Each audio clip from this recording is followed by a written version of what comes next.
Sebelum nonton, jangan lupa subscribe ya guys.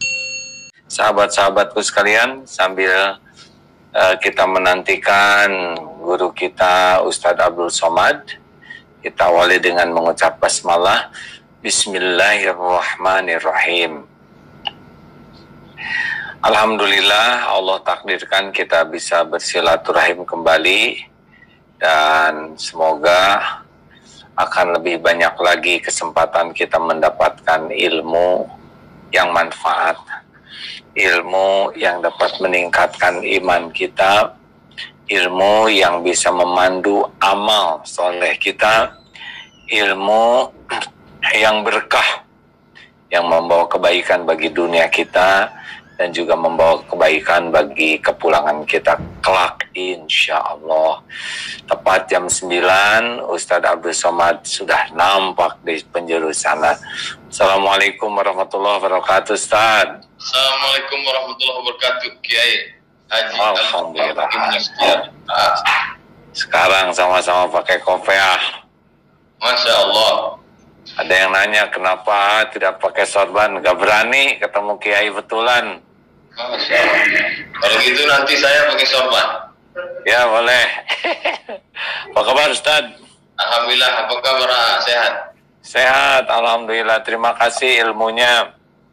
Jazakallah. Rupanya obrolan kita ini banyak yang menyimak, termasuk Buya Yahya. Masya dari Allah. Insya Allah malam Jumat besok dengan Buya Yahya. Masya Allah. Nanti kapan-kapan kita bertiga aja di acaranya ya. Amin, amin. Kita kumpul-kumpul dengan para ulama lainnya supaya ya nambah berkahnya silaturahim ini. Amin. Ustadz, Ya. bentar lagi Ramadan. Apa yang kepikir ini? Gimana Ramadan seperti ini? Mungkin dalam sejarah orang tua kita, kakek-kakek kita, mungkin mereka tidak mengalami yang seperti kita alami ini ya. Dulu juga wabah ada, tapi hanya satu daerah saja, satu negeri saja, di Syam saja, di Cordova saja, di Mesir saja. Tapi tidak seperti kita hampir satu dunia. Jadi sebetulnya apa hikmah di balik wabah ini? Loh, gimana saya yang ditanya? Ya jelas kalau Allah melakukan sesuatu pasti adalah yang terbaik bagi umatnya. Pasti semua wabah ini sudah sangat diperhitungkan dengan maha sempurna kecermatannya. Tidak ada takdir yang tertukar dan meleset. Ya sekarang dari kejadian ini kita bisa melihat seharusnya kita merasa melihat bahwa takluklah gitu. Jangan oleh makhluk-makhluk yang besar hanya dengan dibuat virus saja semua kecerdasan kalah. Sampai sekarang tidak ada, katanya belum berhasil menemukan vaksin dan obat. Yang keker-keker juga sekarang sembunyi, otot kawat, balung besi, leher beton, urat kabel, wajah asbes. Tetap sekarang sembunyi juga. Yang jago-jago berkelahi preman juga sekarang rada ngumpet ya lawan virus. Yang kaya-kaya sekarang tidak bisa mengeluarkan kekayaannya. Mobil-mobil bagus, mobil mewah sekarang susah. Juga para pejabat, para jenderal-jenderal juga sekarang bersembunyi semua. Jadi memang luar biasa ini dari segi menunjukkan kelemahan hamba. Kan katanya ada 4. Ini nanti Ustadz bagian yang panjang lebar ya. Suksesnya dalam mengabdi ke Allah itu kalau 4. 1, kalau kita berhasil mengakui kelemahan diri kita. Makin terasa tidak ada daya dan hanya Allah yang maha kuasa, itu sudah mulai nyambung dengan hakikat kehambaan. Yang kedua, jahil, bodoh. Kalau kita tahu bahwa saya tuh nggak tahu apa-apa, hanya Allah yang maha tahu segalanya, kita merasa tidak tahu, Allah yang maha tahu, dapat nih. Yang ketiga, fakir. Kita nggak punya apapun gitu. Sekarang kan kalau Allah mau ngambil kekayaan orang sekejap saja. Dan yang keempat ini kita merasa kita ini zolim tu nafsi. Kalau kita merasa yang saya miliki hanyalah kezoliman, keburukan, tapi Allah lah yang Maha Pengampun. Nah, wabah ini kalau berhasil membuat orang merasa tidak mampu kecuali Allah yang Maha Kuasa, bodoh kecuali dengan petunjuk Allah yang Maha Tahu, tidak punya apa-apa kecuali yang Allah bagikan, hanya ada dosa penyebab semua kepahitan, dan berharap dari Allah yang Maha Pengampun, kelihatannya sukses dia menghadapi wabah ini. Berarti keempat-empat ini terwujud ketika ada wabah ini ya? Ya, harusnya kita menemukan ini dibantu oleh Allah lewat wabah ini. Sekarang susah nih petantang petenteng ya. Ini kan ada beberapa berita kata ustadz-ustadz diminta untuk menenangkan, mendinginkan, karena katanya banyak yang stres. Gimana? Ini giliran saya yang nanya, Ustadz. Tar dulu. Ya, stres itu kan, Ustadz udah tahu rumus stres itu artinya apa? Belum. Stres itu karena kebanyakan mikir, kurang zikir. Coba ulangi Ustadz, maaf. Kebanyakan mikir, kurang zikir. Nah, jadi harusnya bagaimana coba? Gimana? Halo, aduh ini. Harusnya Banyak zikir, putus nih. tetap mikir. Terus salah Ustaz. Harusnya tiap mikir jadi zikir. Allah. Udah. Jadi bukan banyak zikir kurang mikir, karena mikir itu kan disuruh oleh Allah, afala tatafakkarun, afala yatafakkarun. Nah, itulah. Jadi sekarang mah harusnya tiap ingat virus, ingat Allah. Ingat yang sakit, ingat Allah. Harusnya tidak ada lagi yang paling banyak diingat dalam hidup ini selain Allah. Dah, stop. Jangan nanya lagi. Sekarang giliran saya ya. Saya pembawa acara, Ustaz. Nih, banyak yang tanya gimana menghadapi Ramadan dalam situasi begini. Apa yang spesial, Ustaz? Kami ada tradisi di Riau itu menyambut bulan suci Ramadan di beberapa daerah mandi di sungai, sucikan diri. Sementara pada saat musim wabah corona ini banyak hal yang tidak bisa dilakukan bersama. Oleh sebab itu maka banyak ritual, apakah tradisi lokal wisdom, kebijaksanaan lokal, atau yang memang syariat. Tentu bagaimana menyambut bulan suci Ramadan, membahagiakan hati menyambut Ramadan, itu kan memang kebahagiaan seorang mukmin menyambut Ramadan. Tapi bagaimana ekspresinya tentu lain antara masyarakat Sunda dengan masyarakat Melayu, punya cara masing-masing memuliakan Ramadan. Tapi secara umum kita punya titik persamaan, orang akan berkumpul ramai-ramai.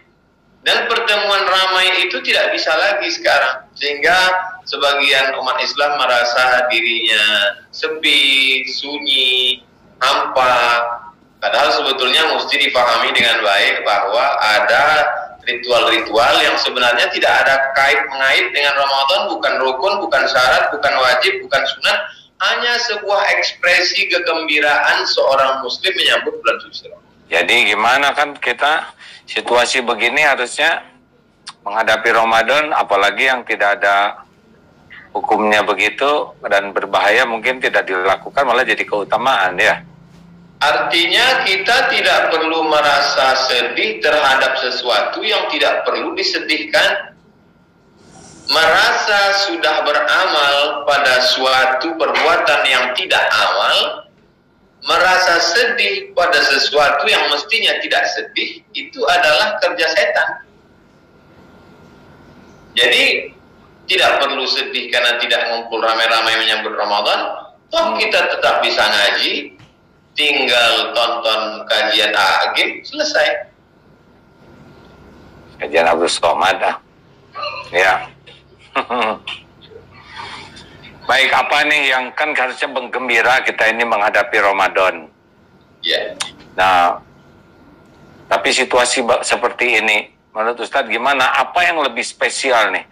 Kan biasa di masjid, sekarang bekal taraweh di rumah, yang biasa buka bersama, sekarang kita akan bukanya bersama juga di rumah. Ya, apa nih yang spesial selama menghadapi Ramadan ini, Ustadz? Saya akan melanjutkan kajian stasiun-stasiun menuju Allah, Manazilus Salikin, stasiun-stasiun perjalanan menuju Allah, sampai ke 50 sekian stasiun yang diprediksi insya Allah akan selesai 2 malam menjelang Idul Fitri. Jadi habis Isya, habis tarawih, witir, habis witir kita akan kaji stasiun-stasiun menuju Allah. Setelah itu kita akan jawab pertanyaan dengan jamaah. Setelah itu bedanya hanya saja kita tidak bisa ngumpul di masjid. Kita ngumpulnya di Zoom. Hati kita berpisah, fisik kita tidak ketemu, tapi hati kita dekat. Dulu saya ketemu Agim mungkin setahun sekali, tapi setelah ini malah seminggu sekali ketemu. Oleh sebab itu, ma'asaba min musibatin, segala yang terjadi di muka bumi ini, wala fi anfusikum, yang terjadi pada dirimu, illa fi kitabin, semuanya sudah tertulis di Lauhil Mahfuz, min qabli an nabrahaha, sebelum kami mewujudkannya secara nyata, kaila ta'sau ala ma fatakum, kami ciptakan itu semua supaya kamu tidak merasa kecewa, putus asa, hampa, segala yang tidak dapat kamu lakukan, wala tafrahu bima atakum, dan kamu tidak terlalu euforia berbahagia terhadap apa yang kamu terima. Kalau kamu terima kenikmatan, kebahagiaan, harta dan jabatan, sesungguhnya itu adalah ujian. Dan kalau ada yang tidak mendapatkan berbagai kebaikan, itu juga adalah bagian. Kalau kau diberikan kenikmatan, syukur. Diuji dengan hilangnya nikmat, sabar. Dengan dua itulah orang beriman mendapatkan pujian Allah. Ajaban li amril mu'min. Orang beriman itu semua perbuatan yang mengagumkan. Kalau dia dapat yang baik, syukur. Kalau dia dapat pujian tidak baik, sabar. Wallahu a'lam. Sip, itu tadi surat Al-Hadid 22-23 ya. Masya Allah. Masya Allah, saya belajar ngikutin itu Ustadz Adi Hidayat, Ustadz. Kadang-kadang kalau ingat, oh ini di atas nih, ingat tempatnya yang lupa ayatnya, Ustaz. Nah, Ustaz, jadi memang dalam situasi seperti ini Ramadannya memang rahasianya adalah di ilmu ya. Nah, goal yang paling penting dari Ramadan itu sebetulnya apa tuh? Kenapa Allah secara syariat mengadakan Ramadan? Biasanya goalnya apa itu, Ustaz? Kalau kita lihat ulama-ulama dulu, Ramadan itu mereka khususkan memang betul-betul menjadi syahrul Quran. Imam Anas bin Malik yang biasanya mengajar kitab Muwatta, meninggal tahun 179 Hijrah.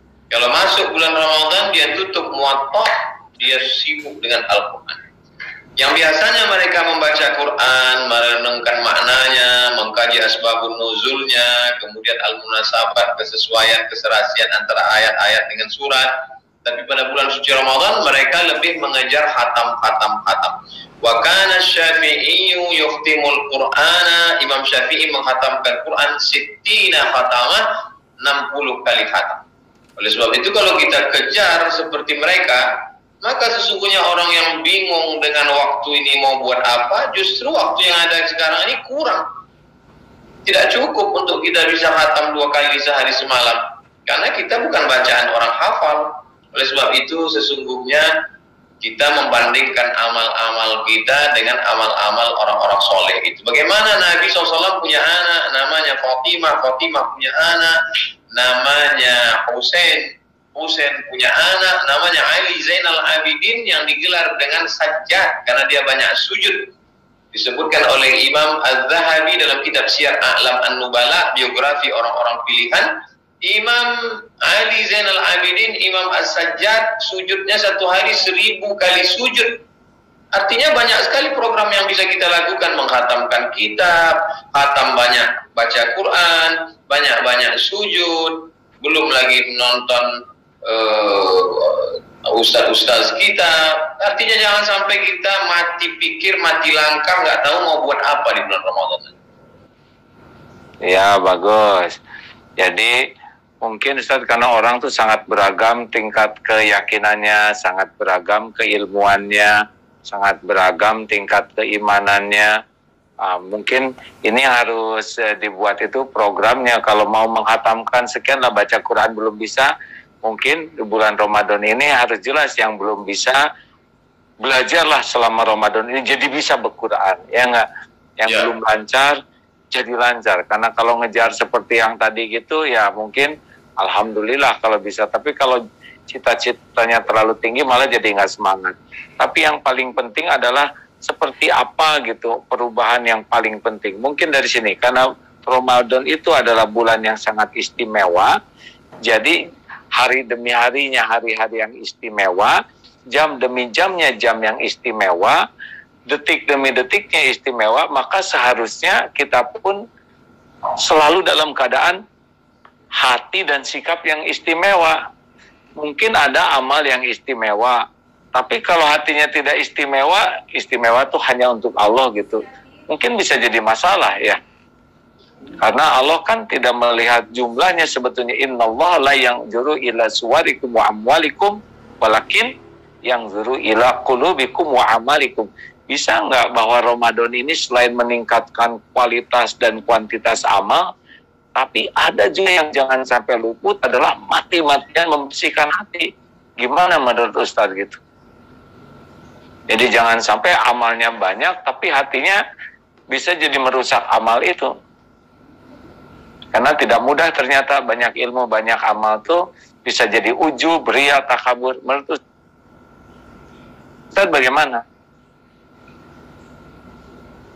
Saya sering sekali diminta untuk mengajar fikih halal, haram, makruh, mubah, sunat, wajib, rukun, syarat, sunat muakkad. Tapi khusus pertemuan yang ke-15 malam ini lebih masalah bagaimana bersih dari hasad, bagaimana tidak ujub, bagaimana menjaga hati jangan sampai merasa sudah jadi penghuni surga. Dan ketika membaca kitab ini lebih sepertinya sedang menceramahi orang lain, sepertinya sedang menyampaikan hadis untuk jamaah, tapi sesungguhnya ketika dibaca justru lebih banyak ke dalam. Lebih banyak tegurannya kepada yang baca, lebih banyak koreksinya kepada yang mengajar, bahwa intinya kita bukan apa-apa, kita bukan siapa-siapa, menjaga kerendahan hati kita, ketawaduan kita, dan kita sampai hari ini masih diberi Allah kehidupan hanya karena Allah punya Rahman, Rahim. Jadi kalaupun 12-13 malam lagi kita diberikan Allah kesempatan Ramadan, berapa banyak kita lihat dokter-dokter yang hebat, profesor, dokter spesialis, hebat mereka dalam penanganan, ahli bidang kedokteran, ngerti masalah virus dan penanganannya, meninggal mendahului kita. Oleh sebab itu, andai kita disampaikan Allah ke bulan agung mulia ini, sebenarnya tidak ada tujuan lain agar kita betul-betul tidak ada satupun yang kosong, hampa, dari mulai detiknya, menitnya, jamnya, harinya, siangnya, malamnya. Maka siapa yang tidak mendapatkan kemuliaan Ramadan, faqad hurim, maka sesungguhnya dia tidak akan mungkin mendapatkan kebaikan di bulan-bulan yang lain. Mudah-mudahan mohon doa supaya kita semua selalu mendapatkan ridho Allah, dapat mengisi Ramadan ini dengan ibadah sebaik mungkin, baik ibadah yang zahir maupun ibadah hati, insyaallah. Amin ya rabbal alamin. Jadi kita simak betapa hebatnya para ulama dan para sahabat dulu mengisi Ramadan. Nah, kalau saya perhatikan tadi dari uraian Ustadz, betapa rapatnya waktu demi waktu itu digunakan zikrullah, ya kan Ustadz?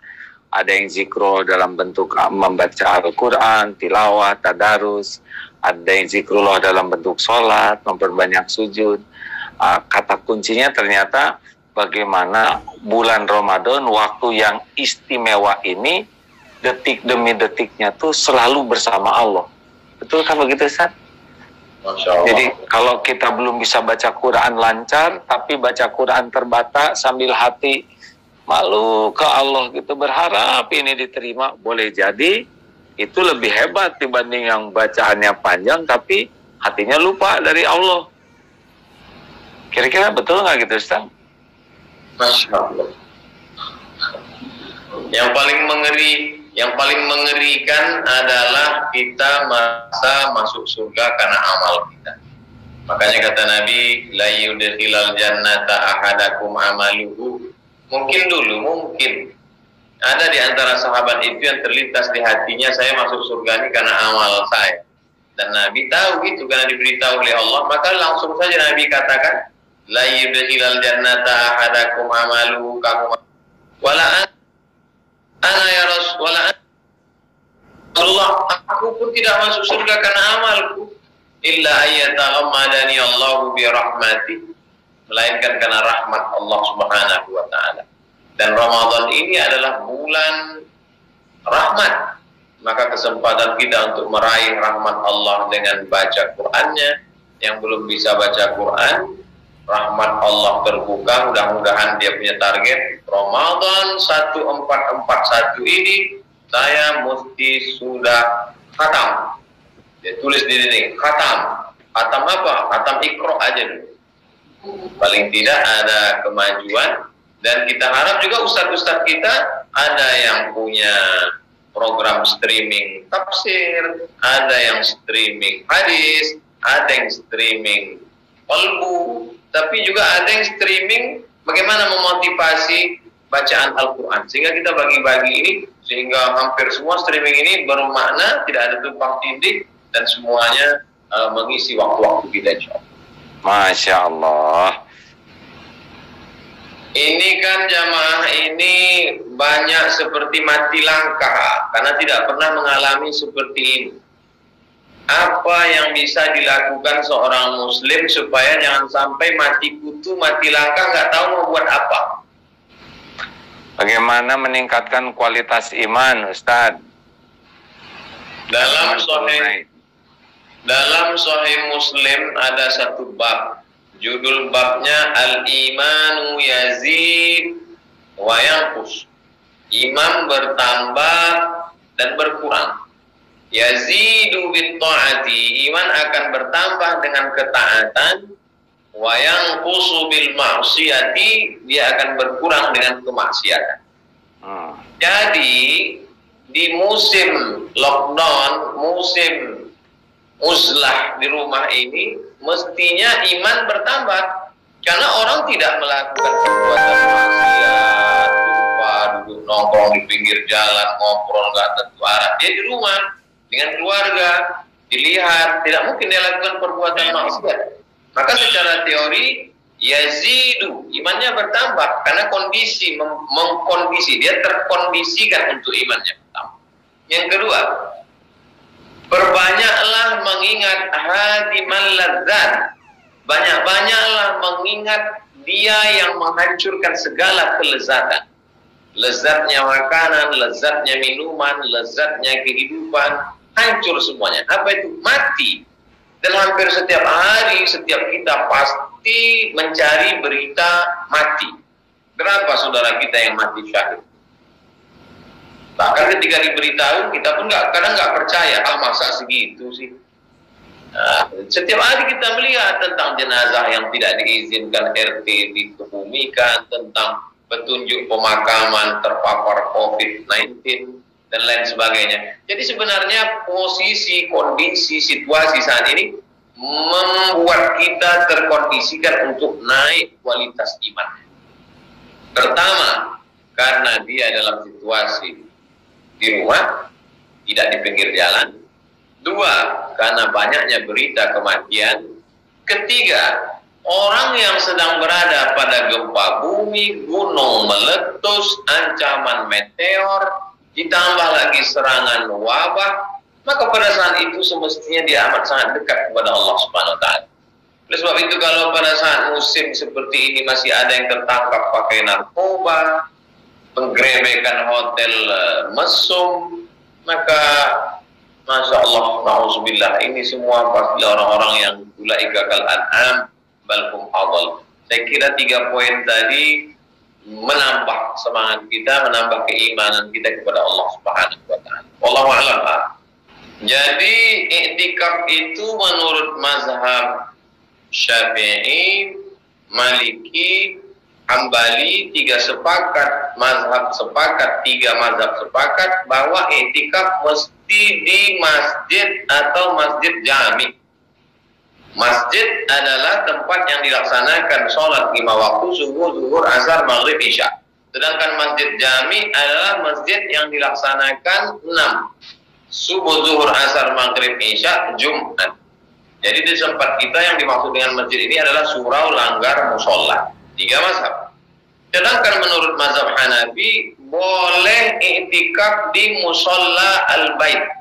Musola tempat sholat al-bait yang ada di dalam rumah. Jadi dalam kondisi saat ini, karena kita tidak bisa ke masjid, menghindari keramaian, maka kita bisa sholat di pojok rumah yang biasa kita pakai untuk sholat, maka kita i'tikaf di sana, sholat subuh, man sholat subuha fi jama'atin, sholat subuh berjamaah, summa qa'ada yadhkurullah, duduk berzikir mengingat Allah, hatta tatlu asyam, sampai terbit matahari, summa yusalli raka'ataini, sholat sunat 2 rakaat, kana lahu ka'ajri hajjatin wa umrah, dapat pahala seperti haji dan umrah, tamah, sempurna. Kemudian kita buat ada wirid-wirid khusus untuk diri kita. Kita buat, kita merasa ada keterikatan yang selama ini astagfirullah langsung kabur. Mungkin istighfar 1000, subhanallah bihamdi, subhanallahil azim 1000, Allahumma sholli ala sayyidina Muhammad wa ala ali sayyidina Muhammad 1000, afdhalu dzikri fa'lam annahu la ilaha illallah 1000.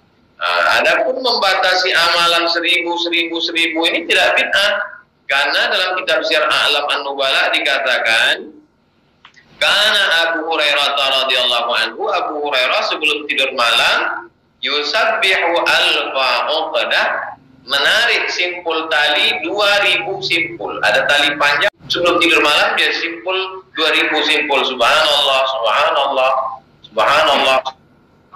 Oleh sebab itu maka ini salah satu cara supaya kita terikat dengan amal. Kita buat program-program mandiri dengan dikonsultasikan kepada ustaz-ustaz kita supaya tidak melanggar syariah. Wallahu a'lam.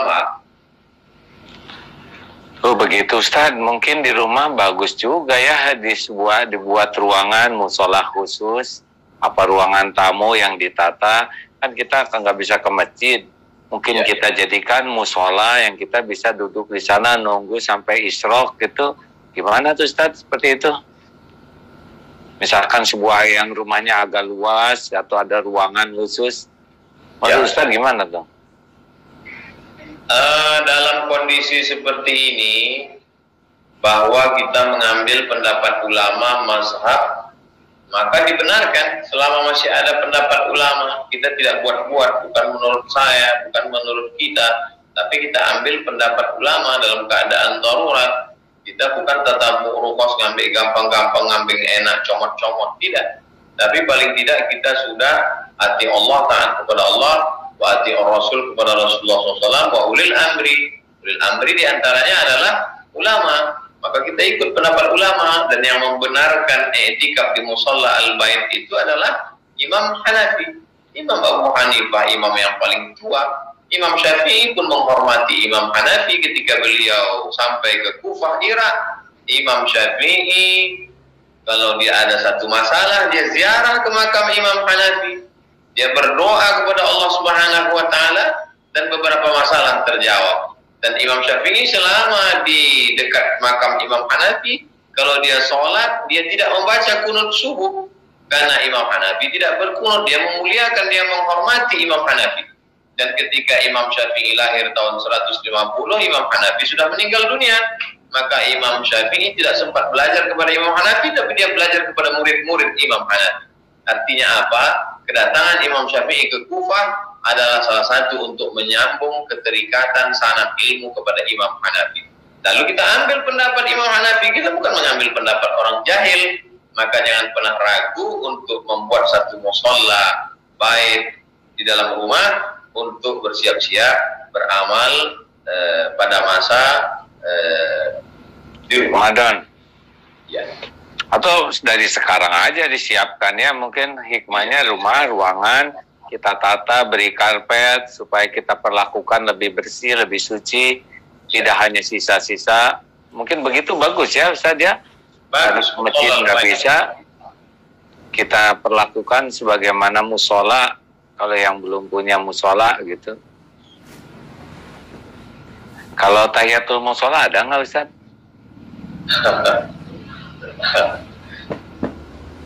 Idza dakhala ahadukumul masjid, kalau kamu masuk ke dalam masjid. Masjid yang dimaksud adalah sholat 5 waktu, masjid maupun masjid jami. Tapi ada pendapat ulama Saudi Arabia, namanya Syekh Ibnu Utsaimin. Tentang, saya ada bahas ikhtilaf ini tentang sholat di tanah lapang tempat sholat id. Kalau kita datang ke tanah lapang, tempat sholat id, apakah kita sholat sunat 2 rakaat di tempat sholat id itu? Dalam buku 37 masalah populer saya bahas tentang ikhtilaf antara sesama ulama Saudi Arabia. Syekh bin Baz mengatakan tidak ada sholat sunat tahiyatul masjid di tempat sholat id di tanah lapang, karena dia bukan masjid. Tapi kata Syekh Ibnu Utsaimin ada sholat sunat 2 rakaat. Jadi kalau datang ke tanah lapang, padahal di tanah lapang itu tidak pernah dilaksanakan sholat 5 waktu, tidak pernah dilaksanakan sholat Jumat, tanah lapang biasa, hanya untuk sholat id. Tetap sholat sunat 2 rakaat, karena di situ dilaksanakan sholat id. Artinya apa? Bahwa kalau ada orang yang mengatakan silakan sholat sunat tahiyatul masjid, karena di situ biasa dilaksanakan sholat. Artinya ini masih domain ikhtilaf, bukan satu pendapat. Bagi yang mengatakan kita sholat id, berarti dia melihat itu bahwa itu tempat sholat. Maka dia sholat sunat tahiyatul masjid, karena itu dipakai beberapa hari ini untuk sholat sunat. Bagi yang mengatakan tidak, ini tidak dapat dianggap, karena ini dalam kondisi keadaan darurat saja. Kita tidak menyalahkan selama ada landasan dan pernah difatwakan oleh ulama. Wallahu a'lam. Kalau gitu sholat mutlak aja supaya aman ya, atau Aman, sholat syukrul wudu. Keluar dari khilaf, lebih aman sholat sunat mutlak. Dan yang paling penting 5 disiplin tolong sampaikan. 1, disiplin pakai masker, kecuali lagi di depan Zoom ini ya. Karena penyebaran itu dari droplet, kalau semuanya di brongkos begini, maka kalau ada percikan nggak kemana-mana, itu percikan kemana-mana karena nggak pakai masker. Tegur kalau lihat orang tidak pakai masker. Kalau mau sedekah, sedekah masker sekarang. Cari di mana, kalau nggak dari mana sekarang bisa dibuat ya masker itu. Ustaz pakai masker nggak kalau keluar? Pakai. Ya pakai ya. Yang kedua adalah jaga jarak minimal 2 meter. Kemarin sempat ke toko aja 1 meter juga sekarang sudah merasa tidak nyaman karena mungkin kita menularkan atau kita tertular. Pokoknya jaga jarak. Yang ketiga, disiplin bersih. Jadi cuci tangan pakai sabun, sering mandi, rumah dibersihkan tuh. Ini yang Allah inginkan, hidup kita tuh bersih-bersih. Termasuk kiriman-kiriman dari luar juga perhitungkan karena bisa ada di sana. Yang keempat, disiplin jaga stamina tubuh. Makan yang seimbang, minum 2 liter minimal, minum 2 liter, jangan kurang dari 2 liter. Minum Ustaz ya. Waduh, itu 300 ml lebih itu. Pokoknya minum, kan kemarin sudah dijelaskan, bukan banyaknya minum sekaligus 2 liter karena itu akan terbuang. Tapi sejam sekali, setengah jam sekali minum. Kemudian olahraga ringan 30 menit. Ustaz olahraga kan? Olahraga ya, ada sepeda di sini, sepeda statis. Pokoknya sampai olahraga dan cukup istirahat. Cepat tidur, cepat bangun. Dan jangan stres terlalu sering membaca yang membuat depresi. Yang kelima, disiplin menggapai pertolongan Allah. Ini kuncinya. Jadi harus ada ibadah yang lebih dibanding dengan biasa saja. Kalau dalam situasi begini ibadahnya biasa saja, berarti memang kita seperti yang agak menantang kepada Allah. Karena situasi berat, kita lebih banyak merindukan pertolongan Allah. Sudah, dari saya sekian Ustadz. Ada pesan terakhir sebelum meninggalkan acara yang fana ini? Kita banyak sekali merasa tidak seperti yang sebenarnya terjadi. Sebetulnya tidak seribet senjelimet yang ada di pikiran kita. Oleh sebab itu jangan memperumit masalah yang sebenarnya tidak masalah. Bahwa yang kita hadapi ini adalah masalah, tapi dia menjadi berlipat-lipat masalah karena kita. Oleh sebab itu, maka kita tetap isi saja, tetap mikir, tetap zikir, tetap ikuti arahan para ulama kita, tetap tonton acara kajian ustaz-ustaz kita, maka insya Allah siapkan cawannya, Allah akan turunkan minumannya. Siapkan hatinya, Allah akan berikan ketenangan. Agaknya begitu. Bonus, Ustadz, ada yang 3 kali tidak Jumatan, katanya stres sampai memaksakan masuk ke masjid. Gimana menurut Ustadz? Terakhir ini penutup. Man tarakal jumu'ata, siapa yang meninggalkan Jumat salasa marratin 3 kali berturut-turut tahawunan karena menyepelekan syariat Islam, taba'allahu ala qalbi, Allah mengunci hatinya.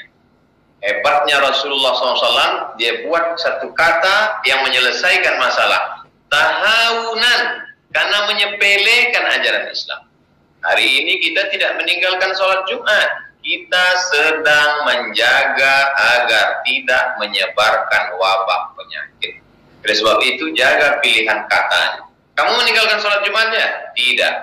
Saya sedang tidak ingin menyebarkan wabah penyakit kepada saudara saya. Dan dalam mazhab Syafi'i, saya sedang mengganti sholat ke asalnya, yaitu sholat zuhur. Oleh sebab itu, jangan pernah merasa berdosa. Merasa berdosa pada perbuatan yang tidak dosa adalah juga kerja setan. Wallahu a'lam. Masya Allah. Tutup doa Ustaz. Allahumma dafa'anna al-ghala wal waba wal fahsya wal riba wal zina wal suyufal mukhtalifa wal mihan. Selamatkan negeri kami dari malapetaka, bencana, musibah, riba, zina, narkoba, segala perbuatan keji dan mungkar, bil khusus wabah corona ini ya Allah. Allahumma rfa'hu anna, angkat ya Syafi, wahai yang maha menyembuhkan, isfi mardana, sembuhkan saudara kami yang sakit.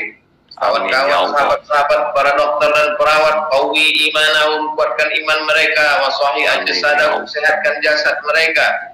Adapun saudara kami yang sudah meninggal dunia, Allah maja'alhum syuhada, jadikan mereka orang-orang mati syahid.